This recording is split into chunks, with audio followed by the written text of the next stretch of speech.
Bonjour et bienvenue pour cette nouvelle vidéo du Point Chablais. Aujourd'hui, nous sommes à l'EMS, la résidence Grande Fontaine à B, et nous allons faire la connaissance de plusieurs personnes qui vont nous parler de la méthode Montessori qui est appliquée ici depuis 2018 avec les résidents. Alors, je vous laisse venir avec moi et on va aller tout de suite en savoir plus sur cette méthode.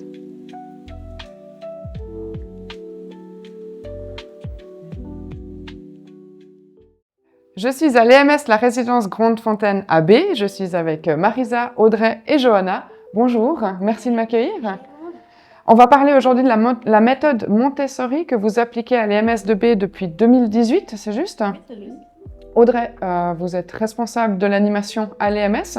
Est-ce que vous pouvez me parler de cette méthode Montessori?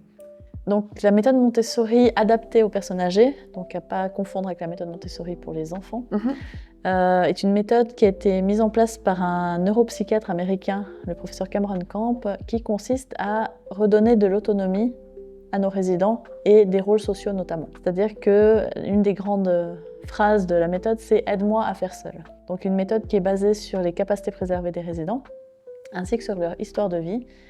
Et au travers d'un projet d'accompagnement interdisciplinaire, on va identifier des activités porteuses de sens pour les résidents qu'on peut leur proposer au cours de la journée. Des fois, ça va être des événements qui n'auront lieu qu'une fois, comme des grands projets.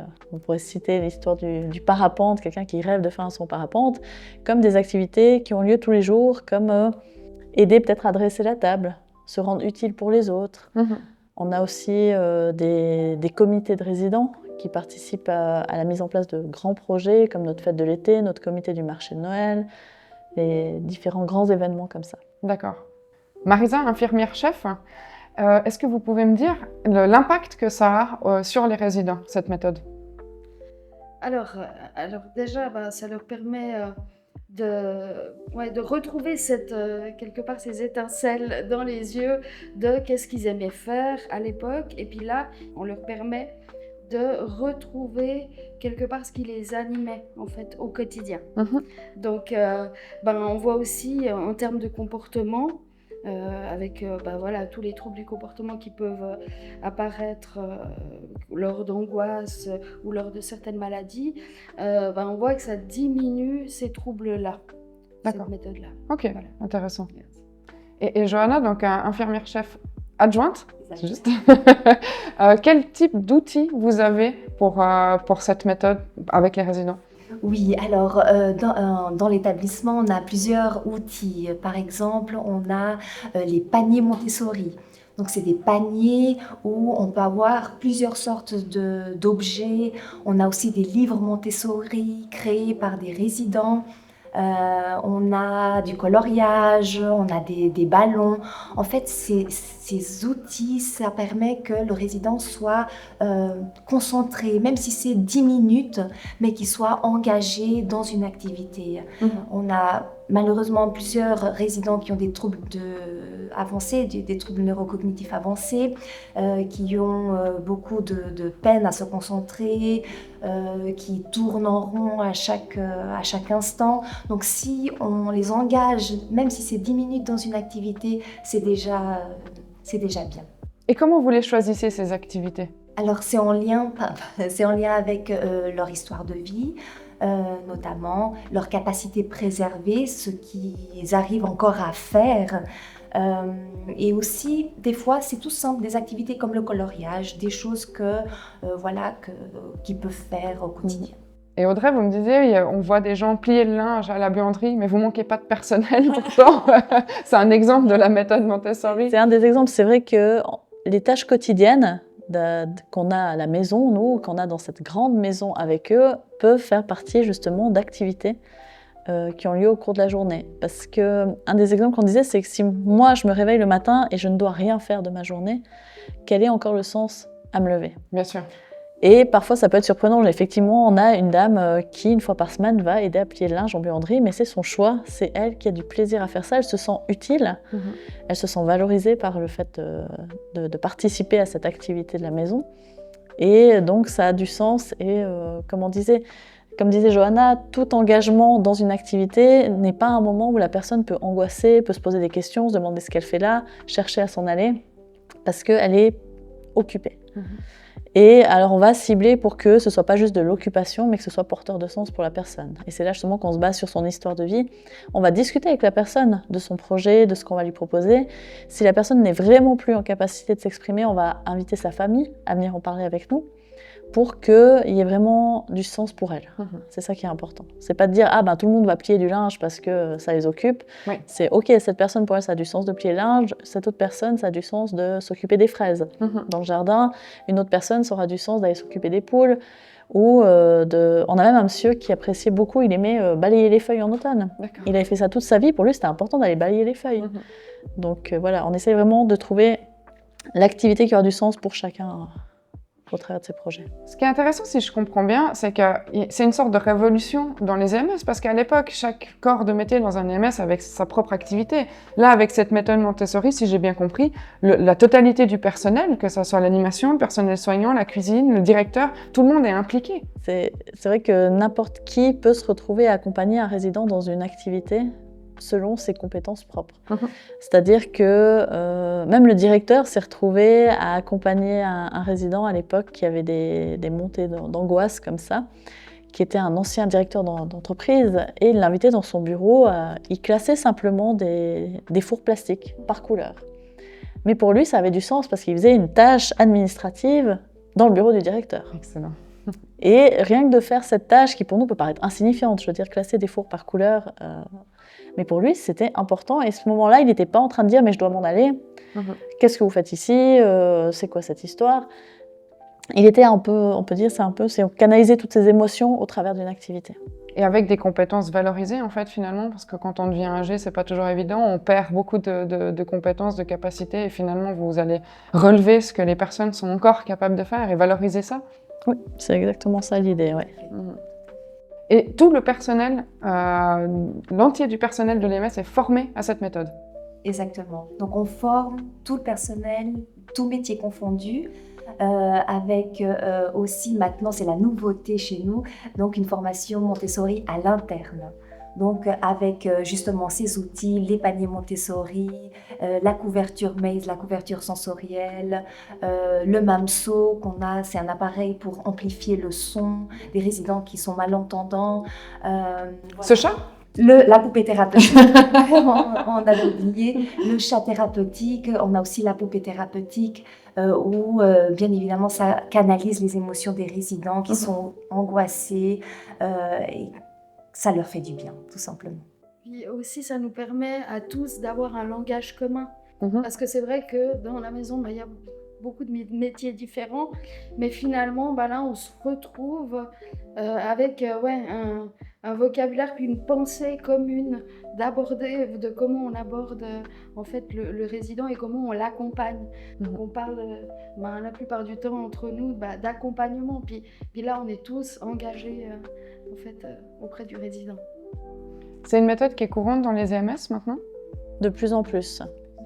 C'est vrai que quand on a commencé donc en 2018, c'était pas encore très connu, mais là c'est vrai qu'il y a énormément quand même d'EMS qui utilisent cette méthode. Et qui s'y intéressent. Il n'y a pas longtemps, on a eu justement un autre EMS qui nous a sollicité pour qu'on puisse leur présenter en fait.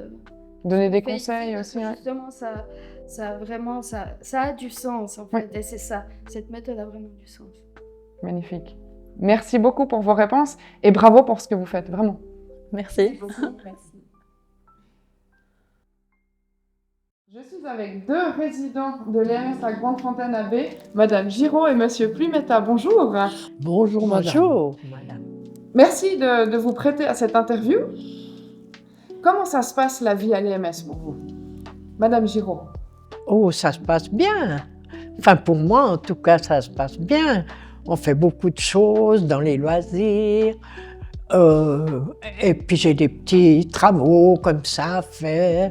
Quels travaux vous faites? Alors, m'occuper du chat. Dans des chats, hein, pas les deux. Les jours, chaque jour, je change les dates. Je dois les porter parce qu'à présent, ça a un peu changé. On n'a plus les sacs pour le linge sale. Hein. Alors, on va le porter, puis je veux le porter. Parce qu'on peut le faire porter par les infirmières, mais tant que je peux, vous faites. Je fais. Le moment où je ne peux plus, eh ben voilà, je préfère. D'accord. Mais pour le moment, ben, je fais moi-même. Ok. Ça me permet d'être en mouvement. Ok. Et Monsieur Plumetta, pour vous? Il y a des hauts et des bas. D'accord. C'est clair que je suis passablement handicapé maintenant par ma macula.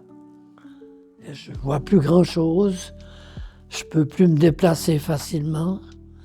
Je ne reconnais plus rien. Bien que j'ai fourni beaucoup de photographies pour le journal de la maison. Et vous continuez, non, de fournir des photos ou bien? Ben, jusqu'à hier, oui. Puis j'ai fait beaucoup de photos amateurs toute mon existence. Alors voilà. Il y a des activités que vous faites qui sont pas handicapantes parce que vous voyez pas très bien? Ce qui se passe autour d'un texte ou comme ça qui est lu, ben, je peux écouter et me prononcer. D'accord, ouais.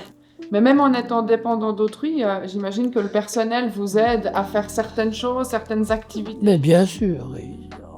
On est bien encadré. Et puis moi, ben, le journal, je le fais aussi.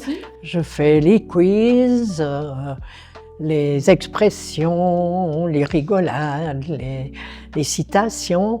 Oui, j'aime beaucoup. Alors, le journal, c'est quelque chose que j'aime beaucoup faire. Excellent. Oui, Il est très sympa, ce petit journal. Oui, parce que je les prépare, puis après, j'envoie par mail à la personne qui s'occupe du journal. Oui. Parce que bien sûr, alors mettre en page tout ça, c'est pas moi qui fais. D'accord, ok. Ouais. Alors, j'y envoie, et puis elle reçoit, puis c'est elle qui met en page, qui fait vraiment le journal, quoi.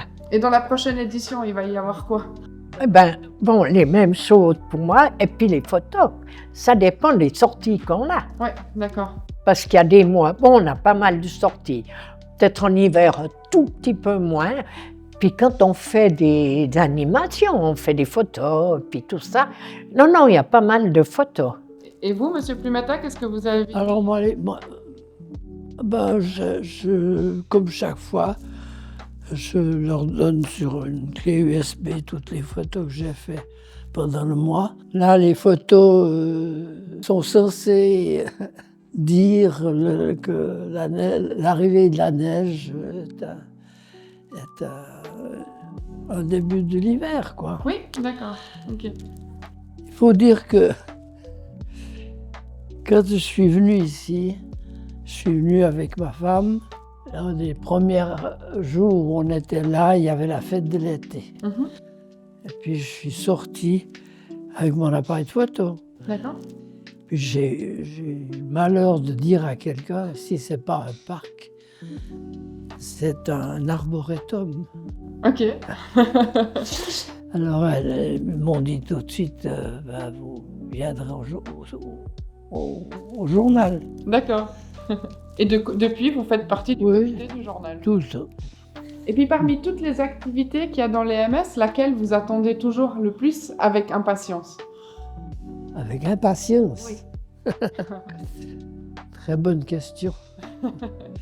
Non, mais j'aime bien tout ce qui est conversation, rencontre, et où on peut échanger un certain nombre de choses. D'accord. Et vous? Eh ben, bon, la gym aussi. Et puis la gym... La gym douce, attention. D'accord. Oui, la gym douce. Hein. Non, on ne monte pas des espaliers, hein, parce que là, ce sera un peu compliqué. Non, la gym douce, la danse assise, j'aime aussi beaucoup. Ah ouais, ok. Sur quel type de musique? Ils ont choisi à peu près 7 ou 8 musiques de divers pays. Ok, d'accord.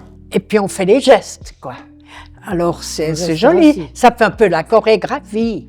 Ok, excellent. Ouais. Sympa. Et puis le chant, tu en fais partie aussi. Oui, alors chant. ils m'ont tout de suite pris pour le chant. Bah, merci beaucoup en tout cas d'avoir répondu à mes questions, c'est vraiment gentil. Mais c'est gentil, à Oui, vous. Je vous en prie. Merci. Merci à vous. de l'intérêt que votre magazine porte à notre EMS. Avec plaisir. Et ben voilà, je termine cette vidéo en bonne compagnie avec Madame Chamartin. C'était un vrai plaisir d'être allée dans cette EMS et découvrir cette méthode Montessori dont ce chat en est un outil. C'était aussi l'occasion de constater que dans cette EMS, il y a beaucoup de choses qui se passent, qu'il y a beaucoup d'activités et que les résidents sont pour sûr très bien encadrés. Moi, je vous dis à bientôt. Vous pouvez retrouver un article complet sur notre magazine dans l'édition du mois de janvier et sur notre site internet www.pointchablais.ch. Je crois qu'il y a la décoration du sapin de Noël qui se fait en ce moment. Madame Chamartin, est-ce qu'on va aller décorer le sapin de Noël? Vous venez avec moi? Non. Non? Allez, je vous dis à bientôt. Il faut que je reprenne mes esprits.